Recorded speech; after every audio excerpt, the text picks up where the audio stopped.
گویا دادی سب کچھ جانتے بوجھتے انجان بن کر ان کے ہر جرم کی معاونت کر رہی تھی، محض معمولی دشمنی کی بنا پر۔ نادر شاہ کا مقدمہ زمین کے ایک ٹکڑے کی وجہ سے دائر ہوا تھا، جس کا نعم البدل یقیناً ان کی جوان بیٹی کی موت نہیں ہو سکتی تھی، اور خضرا، وہ غریب معصوم لڑکی جسے اس مقدمے کی تفصیل بھی معلوم نہ تھی، جس میں اس کے باپ نے گواہی دی تھی، بے قصور ماری گئی، اور شاید اس وجہ سے تیری دادی کی موت بھی بالکل اسی طرح ہوئی جس طرح دادا جی کی ہوئی تھی۔ اماں کی پیشانی سے پسینہ بہہ رہا تھا، ان کا چہرہ پیلا تھا، وہ اب بھی رو رہی تھی۔ اماں، مگر ابا نے تو کچھ نہیں کیا تھا نا؟ پھر وہ انہوں نے اور ان کے باپ نے یعنی تیرے دادا نے شکنتلا سے کیا ہوا وعدہ پورا نہیں کیا تھا، اس کے پیروں کا کڑا چھپا دیا تھا، شاید اس لیے۔ مگر کیوں اماں؟ جھوٹی عزت کی خاطر، اس حویلی کی جھوٹی آن بان کی خاطر۔ مگر مجھے یقین ہے وقار کہ تم اس عذاب سے نجات حاصل کر لو گے۔ مجھے جو کچھ معلوم تھا تمہیں بتا دیا ہے وقار الحسن، تاکہ تم شکنتلا کی روح کو سکون اسے لوٹا دو۔ میں جانتی ہوں کہ اب تمہاری باری ہے، اب وہ تمہارے پیچھے لگ جائے گی۔ تم خدا کو ہر لمحے یاد کرتے رہنا، وہ تمہیں صرف ایک صورت میں نقصان پہنچانے سے باز رہے گی کہ تم حقیقت کو حقیقت سمجھو اور ظلم کے خلاف جہاد کرو، اسے سکون دینے کا عزم کرو، کسی عورت پر بری نگاہ نہ ڈالو، اپنے نفس کو قابو میں رکھنا وقار الحسن، میری ان نصیحتوں کو بھول نہ جانا۔ مجھے اپنی بچیوں کی فکر ہے، ان کی عمر نکل گئی تو میں سکون سے مر بھی نہ پاؤں گی۔ اماں پھر رونے لگی، میں بھی آبدیدہ ہو گیا، اب تو خود مجھے بھی اس کا احساس ہو گیا تھا کہ بہنیں بڑی ہو رہی ہیں۔ ان کی طرف سے اماں کی پریشانی درست تھی، میں یہ نہیں جانتا تھا کہ اب کتنا عرصہ خاموشی رہے گی، یا یہ کہ پھر کوئی عذاب ہمارا منتظر ہوگا۔ بہرحال مجھے انتظار کرنا تھا، تو میں صبر و سکون سے انتظار کرنا چاہتا تھا۔ اب گھر میں اماں اور میرے سوا کوئی ایسا نہ تھا جس کی طرف سے پریشانی ہوتی۔ یہ بات ثابت ہو چکی تھی کہ شکنتلا عورتوں اور بالخصوص کنواری لڑکیوں کے لیے کوئی پریشانی پیدا نہیں کرتی تھی۔ ہاں، وہ ہمارے خاندان کو آگے نہیں بڑھنے دینا چاہتی تھی، اسی لیے اس نے پھوپھی کی شادی کے فوراً بعد انہیں موت کے گھاٹ اتار دیا تھا۔ میں آپ کو بتا چکا ہوں کہ یہ تمام واقعات چاند کی 14ویں تاریخ کو ہوا کرتے تھے۔ ایک رات، صرف ایک رات کا ایک مخصوص پہر ہمارے لیے آزمائش کا وقت ہوا کرتا تھا، اور ابھی اس میں کافی وقت تھا۔ یہ تمام کچھ وہ تھا جو میں نے سنا۔ ابا اور پھر اماں نے بھی یہی بات کی تھی کہ شکنتلا کی روح کو سکون دے دو تو وہ شاید ہمیں بخش دے، مگر یہ بات میری سمجھ میں اب بھی نہیں آئی تھی کہ اس کی روح کو میں سکون کیوں کر دے سکوں گا۔ سوامی جی کا بھی کچھ پتہ نہ تھا، اور نہ ہی میں ان کے بارے میں کچھ جانتا تھا، نہ انہیں دیکھا تھا، اس لیے میں نے اماں سے کہا کہ میں سوامی جی کو کس طرح ڈھونڈ سکتا ہوں۔ اماں نے مجھے ان کی تصویر دکھانے کا وعدہ کر لیا۔ پھر وہ پورا مہینہ گزر گیا، میں اب کچھ پرسکون ہو گیا تھا، مگر میری نظر بہت گہری اور چوکنی ہو چکی تھی۔ میرا بچپن تو رخصت ہو ہی چکا تھا، اب میں کسی سمجھدار آدمی کی طرح سوچا کرتا تھا۔ مہینے بھر بعد ایک روز اماں نے کہا کہ میں آج تیار رہوں، مغرب کے بعد وہ مجھے دادا جی کے کمرے میں لے جائیں گی، جہاں دادا جی کے ساتھ سوامی جی کی تصویر بھی ہے۔ سچی بات یہ تھی کہ مجھے دادا جی کو دیکھنے کی زیادہ خوشی تھی۔ وہ دن گزارنا میرے لیے محال ہو گیا، شام ہوتے ہی میں بے چین ہو گیا۔ اس بے چینی کی وجہ میری سمجھ میں نہ آ سکی، بس ایک عجیب طرح کی بے کلی تھی جو مجھے پریشان کیے ہوئے تھی۔ میں نے اپنی اس بے چینی کا اظہار اماں سے کیا۔ ہاں وقار الحسن، بے چینی بلکہ گھبراہٹ تو مجھے بھی ہو رہی ہے۔ اماں کے جواب نے مجھے مزید پریشان کر دیا۔ اماں، میں مناسب نہیں سمجھتا کہ ہم وہاں جائیں، میں آپ کو کھونا نہیں چاہتا، ہم فی الحال اس خیال کو دل سے نکال دینا چاہیے، یہ بھی تو ہو سکتا ہے کہ اب کوئی واقعہ نہ ہو۔ میری بات سن کر اماں کے چہرے پہ کچھ اطمینان چھا گیا، یوں جیسے وہ بھی ایسا ہی چاہتی ہوں۔ ہم نے طے کر لیا کہ ہم وقت کا انتظار کریں گے۔ پھر میں کچھ مصروف ہو گیا، ایک تو یہ کہ میرے امتحان ہونے والے تھے، دوسرے ابا کے بعد زمینوں کی دیکھ بھال کا سارا بوجھ مجھے سنبھالنا تھا۔ چچا نے تو امی کو مشورہ دیا تھا کہ اب ہمیں زمین اور حویلی بیچ باچ کر مراد آباد میں بس جانا چاہیے۔ ان کا خیال تھا کہ زمینیں بیچ کر اتنا کچھ مل جائے گا کہ میں کوئی اچھا بزنس کر لوں گا۔ ان کا یہ خیال اپنے مفاد کی وجہ سے بھی تھا، جب تک ابا حیات تھے وہ ایسی کوئی بات کرنے کی جرات نہ کر سکے تھے۔ ابا انہیں چھوٹے چچا اور تایا کو ایک مناسب رقم ہر ماہ بھیجتے رہتے تھے۔ مجھے بھی اماں نے ہدایت کر دی تھی کہ میں سب سے پہلے ان لوگوں کو رقم بھیجا کروں۔ یہ ہماری خوش قسمتی تھی کہ ابا نے جن لوگوں کو زمینوں کی دیکھ بھال پر رکھا تھا وہ ایماندار لوگ تھے، خوف خدا رکھتے تھے، ابا و اماں کے دکھ سکھ کا خیال رکھا تھا۔ بالخصوص خورشید چاچا جنہوں نے سارا انتظام خود سنبھالا ہوا تھا۔ وہ دنیا میں اکیلے تھے، انہوں نے شادی بھی نہیں کی تھی، جس کی وجہ سے ان کے ساتھ کوئی بکھیڑا نہ تھا۔ وہ وہیں زمین پر ہی بنائی گئی ایک چھوٹی سی کوٹھی میں رہتے تھے جس میں 3 کمرے تھے۔ ابا کے بعد انہوں نے مجھے ہر طرح اطمینان دلا دیا تھا کہ میں توجہ پڑھائی پر مبذول رکھوں اور وہ زمینوں کی دیکھ بھال کرتے رہیں گے۔ فصلوں کا سارا حساب کتاب انہوں نے ابا کی موت کے فوراً بعد اماں کو دے دیا تھا۔ اماں ان کے کام سے مطمئن تھیں، مگر ان کی سختی سے ہدایت تھی کہ پڑھائی کے بعد کا وقت زمینوں کے معاملات کو سمجھنے میں گزار دو۔ رفتہ رفتہ حالات پرسکون ہوتے گئے۔ میں امتحان دے کر فارغ ہو گیا۔ سنسنی خیز واقعات کا خاتمہ ہوا تو میری تمام توجہ زمینوں کی طرف ہو گئی۔ تعلیم بھی جاری رکھی اور دوسرے معاملات بھی سنبھالتا رہا۔ اب میں میٹرک میں پڑھ رہا تھا۔ ابا کی موت کو سال بھر گزر چکا تھا۔ ان کی برسی کے دن قریب آ رہے تھے۔ میں نے برسی کے انتظامات کر لیے تھے۔ برسی کے روز سے 2 دن قبل ہی چھوٹے چچا، بڑے چچا اور تایا جی بھی آ گئے۔ تائی جی اپنی بیٹی کی وجہ سے نہ آ سکی تھی۔ اماں نے تایا جی سے کہا کہ وہ بڑی پھپھی کو اپنے ساتھ لے جائیں۔ ان کا خیال تھا کہ شاید وہاں رہنے سے ان کا بر جڑ جائے۔ تایا جی نے حامی بھر لی۔ میں نے امی سے کہا کہ وہ اس طرح اکیلی ہو جائیں گی، اور میری بہنیں بھی پھپھی سے بہت مانوس تھیں اور ان کی وجہ سے انہیں بڑی ڈھارس تھی۔ مگر اماں کو نہ اپنی فکر تھی نہ بچیوں کی، انہیں تو صرف پھپھی کا غم کھائے جا رہا تھا۔ پھپھی یہاں سے جانے پر تیار نہ تھیں، مگر بہرحال انہیں اماں کا فیصلہ ماننا پڑا۔ یہ برسی سے 1 روز پہلے کی بات ہے۔ رات میں کافی تھک کر سویا تھا۔ امید نہیں تھی کہ صبح سے پہلے آنکھ کھل سکے گی، مگر جانے کیا ہوا، آدھی رات کو اچانک کسی نے میرا بازو پکڑ کر بستر سے کھڑا کر دیا۔ میں حیران کھڑا تھا۔ پہلے تو میری سمجھ میں کچھ آیا ہی نہیں کہ ہوا کیا، اور میں سوتے سوتے یوں اچانک کھڑا کیسے ہو گیا۔ پھر جیسے ہی کچھ حواس بحال ہوئے، میں نے دروازے کے قریب ایک سایہ سا دیکھا۔ گوشت کے خدوخال نظر نہیں آ رہے تھے، نہ ہی مجھے اس کی آواز سنائی دے رہی تھی، مگر پھر بھی مجھے نامعلوم کیوں یہ احساس ہوا کہ وہ سایہ مجھے بلا رہا ہے، مجھے کمرے سے باہر آنے کو کہہ رہا ہے۔ میں بے اختیار اس کے پیچھے چل پڑا۔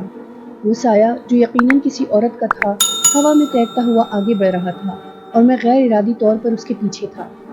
اس وقت میرے اندر کوئی احساس نہ تھا، نہ ڈر، نہ حیرت اور نہ ہی تجسس۔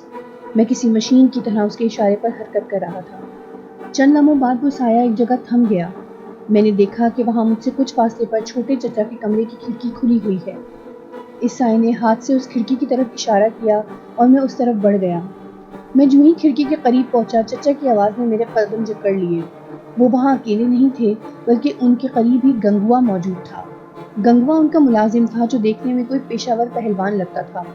چچا اس سے کہہ رہے تھے، ہوشیاری سے جانا، وہ مریل سا بچہ ہے، تمہیں کوئی دقت نہیں ہوگی۔ مگر بابو جی، اگر کسی کو پتہ چل گیا تو؟ سوچ لینا، باولا ہوا ہے کیا؟ اب اس حویلی میں سال بسال ایسی عجیب و غریب موتیں ہوتی رہتی ہیں۔ اب تو یہاں پولیس بھی تفتیش کے لیے آتے ڈرتی ہے۔ حلوہ ہے حلوہ، نہ گھر والوں کو شک ہوگا نہ کسی اور کو۔ تو مارتے ہی یہ صفوف اس کی لاش پر مل دیجیے، وہ بدبو کے بھپکے اٹھیں گے کہ کوئی غسل بھی دینے کو تیار نہ ہوگا۔ ابے چٹکی بجاتے میں ساری جائیداد ہاتھ میں آ جائے گی، اور یہ حویلی تو لے لیجیے۔ اتنا ہی حلوہ ہے تو آپ یہ کام کیوں نہیں کر لیتے؟ اور اب سے پہلے ہی کیوں نہ کر لیا؟ اتنی عمر بھائی کا 10 نگر بن کر گزار دی۔ ایک تو بولتا بہت ہے، ساری ذمہ داری میری رہی، بس تو پھندے کو یوں کسیوں کہ دم گھٹ جائے پر آنکھیں نہ ابل پڑے۔ میں ساری بات سمجھ چکا تھا، اور یہ جان کر حیرت سے گنگ رہ گیا تھا کہ چچا مجھے قتل کروا رہے تھے۔ وہ اگر جائیداد کے لیے ایسا کر رہے تھے تو یہ بڑی گھٹیا بات تھی، کیونکہ ابا اور اماں نے سب کا ہمیشہ بہت خیال رکھا تھا، اور ہمیشہ بن مانگے ہی انہیں بہت کچھ دیا تھا۔ بغیر ذمہ داری یا کسی محنت کے انہیں ہر ماہ ایک بڑی رقم مل جاتی تھی۔ وہ اگر مزید کچھ چاہتے تھے تو مانگ سکتے تھے، مگر وہ مجھے قتل کرا کے تمام جائیداد پر قبضہ کرنا چاہتے تھے۔ یہ بات میرے لیے دکھ کا باعث تھی۔ میں اب بھی وہیں کونے میں دبکا کھڑا تھا۔ اسی لمحے مجھے سائے کا خیال آیا جس نے میری جان بچائی تھی اور مجھے سوتے سے اٹھا کر یہاں تک لایا تھا۔ میں پلٹا اور حیرت سے چاروں طرف دیکھنے لگا، وہاں کوئی بھی نہیں تھا۔ میں نے چاہا کہ میں اماں کو ساری بات بتا دوں، مگر یہ سوچ کر خاموش ہو گیا کہ وہ پریشان ہو جائیں گی اور انہیں بے پناہ دکھ ہوگا۔ بہرحال مجھے اپنی جان بچانا تھی۔ میں دبے پاؤں برآمدہ عبور کر کے بہنوں کے کمرے کے برابر والے کمرے میں آ گیا، جہاں اماں تہجد کی نماز پڑھ رہی تھیں۔ میں وہیں کونے میں پلنگ پر بیٹھ گیا۔ اماں نے سلام پھیر کر میری طرف دیکھا۔ کیا بات ہے وقار الحسن؟ نیند نہیں آ رہی اماں؟ میں نے جھوٹ بولا۔ تمہاری آنکھوں میں نیند بھری ہے اور تم کہہ رہے ہو؟ اماں، مجھے ڈر لگ رہا ہے، میں نے پھر جھوٹ بولا۔ میں ان سے نگاہیں چرا رہا تھا. میں نے اپنی زندگی میں پہلی بار جھوٹ بولا تھا. یہاں لیٹ جاؤ انہوں نے کہا اور تسبیح پڑھنے لگی. میں نے پلنگ پر لیٹ کر آنکھیں موند لیں. اسی لمحے وہ سایہ لہراتا ہوا میری بند آنکھوں کے سامنے آ گیا. میں یاد کر رہا تھا کہ وہ سایہ کیسا تھا اور کس کا تھا. اگر یہ شکنتلا کا سایہ تھا تو مجھے حیرت زدہ ہونا چاہیے کہ آج اس نے میری جان لینے کی بجائے میری جان بچائی تھی. اس نے ایسا کیوں کیا؟ یہ بات میری سمجھ سے باہر تھی. ممکن ہے وہ خود میرا شکار کرنا چاہتی ہو اور ابھی وہ وقت نہ آیا ہو، اسی لیے وہ کسی اور کے ہاتھوں میری موت کو پسند نہ کرتی ہو. جو کچھ بھی تھا میں اس کا شکر گزار تھا. اس نے آج مجھ پر احسان کیا تھا، ورنہ چند ہی لمحوں بعد لوگوں کو میرے کمرے سے میری لاش ملتی اور کسی کو گمان بھی نہ ہوتا کہ یہ حرکت چھوٹے چچا کی ہے، ان کی جس کو ابا اور اماں نے بچوں کی طرح پالا اور ان کے اپنے بچوں سے بڑھ کر خیال رکھا. میری لاش بھی دادی اماں کی لاش کی طرح ایک کونے میں پڑی رہتی اور غسل دیے بغیر دفنا دی جاتی. پھر جانے اماں اور بہنوں کا کیا حشر ہوتا. یہ سوچ کر ہی میرے رونگٹے کھڑے ہو گئے. بس مجھے حیرت تھی تو صرف یہ کہ شکنتلا نے مجھے کیوں بچایا. میں ابھی اسی سوچ میں تھا. اماں تسبیح ختم کر کے جائے نماز اٹھا ہی رہی تھی کہ اچانک کسی کی چیخوں سے حویلی کے در و دیوار لرز گئے. یوں لگ رہا تھا جیسے کسی کو کند آرے سے ذبح کیا جا رہا ہو. ہم سبھی اپنے اپنے کمروں سے بیک وقت نکل پڑے. آوازوں کی سمت کا اندازہ نہیں ہو رہا تھا. بہنیں، چچیاں اور پھوپھی بری طرح چیخ رہی تھیں، اس لیے بھی کچھ سمجھ میں نہیں آ رہا تھا. چچا، تایا وغیرہ بھی سب کمرے سے نکل کر بڑے برآمدے کی طرف بھاگ پڑے تھے. شاید انہیں اس سمت سے آواز آتی محسوس ہوئی تھی. میں نے چیخ کر سب کو خاموش کروایا اور خود بھی ان کے پیچھے لگ پا.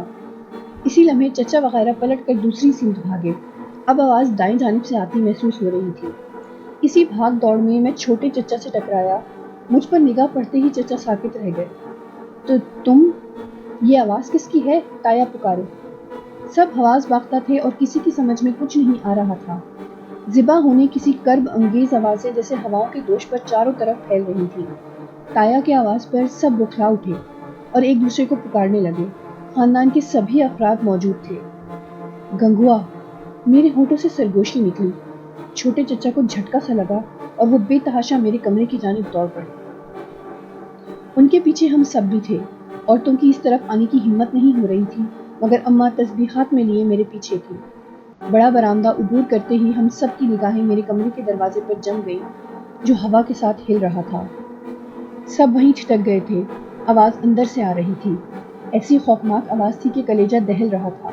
میں نے آج پہلی بار دل کی دھڑکن کو تیز ہوتے محسوس کیا تھا. میں لرزتے قدموں سے آگے بڑھا. تایا جی نے میرا بازو پکڑ کر گھسیٹنا چاہا، مگر میں نے جھٹکے سے اپنا بازو چھڑایا اور بغیر رکے اندر داخل ہو گیا. اندر کا منظر اتنا دہشت ناک تھا کہ میں پوری جان سے لرز گیا. میں نے ایک دم پلٹ کر اماں کو وہیں دروازے پر روک دیا. اماں، آپ جائیں. کیا ہوا؟ کون ہے؟ کیا ہوا وقار الحسن؟ اماں، گنگوا ہے، چھوٹے چچا کا ملازم. مگر وہ یہاں؟ اماں حیرت سے بول اٹھی. آپ جائیں بھابھی دلہن. چھوٹے چچا گھبرا کر بولے. پھر انہوں نے دور کھڑی چچی کو اشارہ کیا. وہ اماں کے منع کرنے کے باوجود انہیں زبردستی دوسری طرف لے گئی. ہم اندر داخل ہوئے. گنگوا بیچ فرش پر بکھرا پڑا تھا. اس کے ہاتھ میں رسی کا پھندا تھا. ایک نیلے رنگ کی شیشی اس کے پاس ہی پڑی تھی اور ایک موٹا سانپ اس کے سینے پر کنڈلی مارے بیٹھا تھا، جس کی دم والا حصہ اب بھی گنگوا کے گلے میں لپٹا ہوا تھا. میں حیرت سے اس سانپ کو دیکھ رہا تھا. سانپ کی آنکھوں میں بلا کی کشش تھی. اس کے بیٹھنے کا انداز بڑا شاہانہ تھا، یوں جیسے کوئی بادشاہ اپنے تخت پر بیٹھا ہو. وہ سانپ مجھے بے حد خوبصورت لگا اور مجھے اس سے ذرا بھی خوف محسوس نہ ہوا. اصول اور قانون کے مطابق اس کی اطلاع پولیس کو دینا ضروری تھا. حالانکہ میں جانتا تھا کہ کوئی پولیس والا یہاں آ کر تفتیش کرنے پر تیار نہ ہوگا، مگر اطلاع کرنا بہرحال ضروری تھا. میں نے تایا سے کہا وہ تھانے میں اطلاع کرا دیں. سب ابھی تک دروازے کی چوکٹ ہی میں مبہوت کھڑے تھے. کسی کی ہمت نہ ہوئی تھی کہ وہ آگے بڑھ کر سانپ کو مارنے یا بھگانے کی کوشش کرتا. گنگوا کا رنگ آہستہ آہستہ نیلا ہوتا جا رہا تھا. میرا جی چاہا کہ میں آگے بڑھ کر سانپ کو اپنے ہاتھوں میں اٹھا لوں، مگر یہ خواہش پوری کرنا بھی میرے بس میں نہ تھا. تقریباً 1 گھنٹے تک ہم سب وہیں کھڑے رہے. سانپ بالکل اسی انداز میں گنگوا کے سینے پر بیٹھا رہا. گھنٹے بھر بعد ہی علاقے کا SHO اور 2 سپاہیوں کے ساتھ چلا آیا، مگر کمرے میں داخل ہونے کی ہمت اس نے بھی نہ کی. اس کا رنگ پیلا پڑ رہا تھا. اس نے دروازے ہی میں کھڑے ہو کر اندر دیکھا اور کچھ لکھتا رہا. پھر اس نے مجھے اشارہ کیا. میں اس کے پیچھے چلا آیا. چھوٹے مرزا، میں نے یہاں آ کر بہت سی داستانیں سنی تھیں، مگر یقین نہیں کیا تھا. میں اس سانپ کو گولی بھی مار سکتا ہوں، مگر میرا خیال ہے کہ ایسا کرنا میرے لیے بہتر نہ ہوگا. ٹھیک کہا آپ نے، میں کبھی آپ کو ایسا نہ کرنے دیتا۔ آپ بس ضروری کارروائی کریں تاکہ معاملہ الجھ نہ سکے۔ چھوٹے مرزا، میرا خیال ہے کہ یہ حویلی خالی کر دینی چاہیے۔ اس طرح تو آپ سب کی جان کو خطرہ ہے۔ ہماری جان کو ہر جگہ خطرہ ہے، آپ فکر نہ کریں۔ مجھے ان کا یہ مشورہ پسند نہیں آیا تھا۔ ہم پھر اس کمرے کی طرف بڑھے۔ چچا، تایا اور بڑے چچا سب ہماری ہی طرف متوجہ تھے۔ چھوٹے چچا کی حالت بہت خراب ہو رہی تھی۔ مجھے اندازہ تھا کہ اس وقت ان کے دل پر کیا گزر رہی ہوگی۔ وہ میری جگہ گنگوا کو دیکھ کر بری طرح دہشت زدہ ہو گئے تھے۔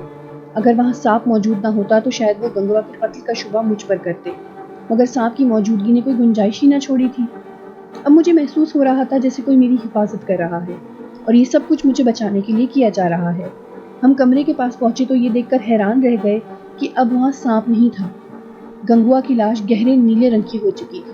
اس کی آنکھوں کے کونوں اور ناک سے ویسا ہی گدلا پانی نکل رہا تھا جیسا میں اب سے پہلے پھپھا کی ناک سے نکلتا دیکھ چکا تھا۔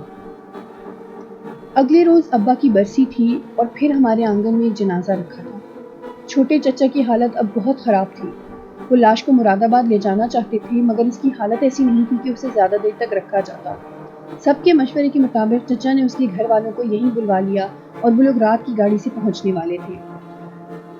لاش کو اس وقت تک حویلی میں رکھنا ناممکن تھا کیونکہ بو چاروں طرف پھیلنے لگی تھی۔ ہم نے لاش کو حویلی کے پچھلے حصے میں بنے چبوترے پر رکھوا دیا۔ یہ حصہ کیونکہ بالکل الگ تھلگ اور کھلا تھا، اس لیے بدبو ناقابل برداشت نہ تھی، اور پھر اس حصے تک بھی اس شدت سے نہیں پھیل رہی تھی۔ ہمیں بہرحال اس کے خاندان والوں کا انتظار کرنا تھا۔ ہم مرد اسی حصے میں پلنگ ڈال کر بیٹھ گئے تھے جہاں لاش رکھی تھی۔ چھوٹے چچا نے غالباً رسی اور وہ شیشی کہیں غائب کر دی تھی جو گنگوا کے پاس پڑی ہوئی تھی۔ میں نے بھی ان دونوں چیزوں کے بارے میں نہیں پوچھا تھا۔ تھانے دار نے مجھ سے ان چیزوں کے بارے میں سوال کیے، مگر میں نے بلکہ سبھی نے لا علمی ظاہر کی تھی۔ چھوٹے چچا کی نگاہیں بار بار میری جانب اٹھ رہی تھیں۔ میں خود بھی الجھ رہا تھا اور میری سمجھ میں نہیں آ رہا تھا کہ بات کو پی جاؤں یا سب کو بتا دوں کہ گنگوا مجھے مارنے آیا تھا۔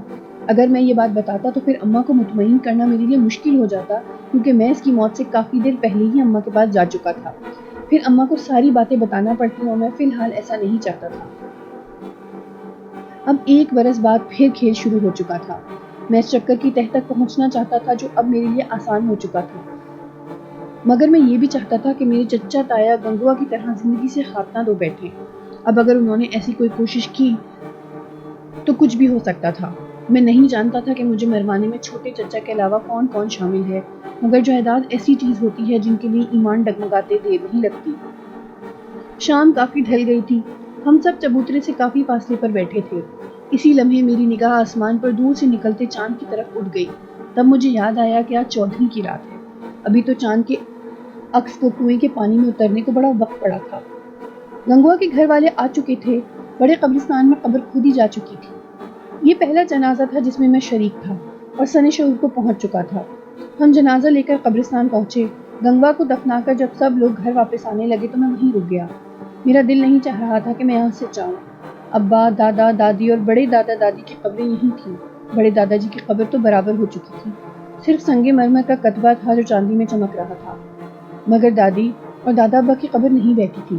میں نے تمام قبروں پر اگربتیاں سلگائیں، فاتحہ پڑھی اور ابا کی قبر کے سرانے آ بیٹھا۔ تایا میرا ارادہ سن کر حواس باختہ تھے۔ باولے ہو گئے ہو تمہاری اماں حویلی سر پر اٹھا لیں گی، نہ تو یہ وقت ہے یہاں ٹھہرنے کا، اور پھر آج 14ویں کی رات ہے، تم سمجھتے کیوں نہیں؟ تایا جی، میں کچھ دیر میں واپس آ جاؤں گا، میں یہاں بیٹھ کر تلاوت کرنا چاہتا ہوں، میں نے دھیرے سے کہا۔ نہیں، تم ابھی اور اسی وقت ہمارے ساتھ چلو گے، پھر چاہو تو چلے آنا، مگر اماں کو بتا کر، اور میری مانو تو جوانی کے جوش میں نہ آؤ، عقل سے کام لو۔ یہ رات ہمارے خاندان پر بہت بھاری گزرتی ہے۔ مجھے تو افسوس ہو رہا ہے کہ آج میں یہاں آیا ہی کیوں، برسی کا کوئی اور دن بھی تو مقرر ہو سکتا تھا۔ وہ بہت زیادہ پریشان تھے اور کسی صورت بھی مجھے چھوڑنے پر تیار نہ تھے۔ ان کی ضد کی وجہ سے میں چلا آیا، حالانکہ میرا دل نہیں چاہ رہا تھا۔ پتہ نہیں کیا عذاب ہے، یہ چاند کہیں دفن کیوں نہیں ہو جاتا؟ ہم تو اس چاند کے قیدی بن کر رہ گئے ہیں۔ یہ رات ہمیشہ جاگتے اور وصیتیں کرتے گزرتی ہے۔ تایا ابو بڑبڑا رہے تھے۔ انہوں نے ٹھیک ہی تو کہا تھا، ہم سب چاند کے قیدی ہو کر رہ گئے تھے، مگر بھلا چاند کہاں جاتا؟ اسے تو نکلنا تھا، ہمیشہ نکلتے رہنا تھا۔ یہ عذاب ہمیں ہمیشہ کاٹنا تھا۔ یہ 14ویں کی رات جو لوگوں کی زندگیوں میں محبتیں، رنگینیاں اور لطافتیں لے کر آتی ہے، ہمارے لیے موت کا گرداب بن کر رہ گئی تھی۔ میں اس قید سے رہائی چاہتا تھا، 14ویں کی رات کی تمام لطافتیں اور رنگینیاں سمیٹ لینا چاہتا تھا۔ تبھی میں نے مصمم ارادہ کر لیا کہ میں اپنے آپ کو چاند کا قیدی نہیں بننے دوں گا، اپنے خاندان کو اس عذاب سے نجات دلاؤں گا، چاہے اس کے لیے مجھے کچھ بھی کرنا پڑے۔ آگے کیا ہوا یہ جاننے کے لیے انتظار کیجیے کہانی کے اگلے حصے کا۔ اس کے ساتھ ہی ساتھ ہمیں کمنٹس میں بتائیے کہ آپ کو ہماری یہ نئی کہانی کیسی لگی۔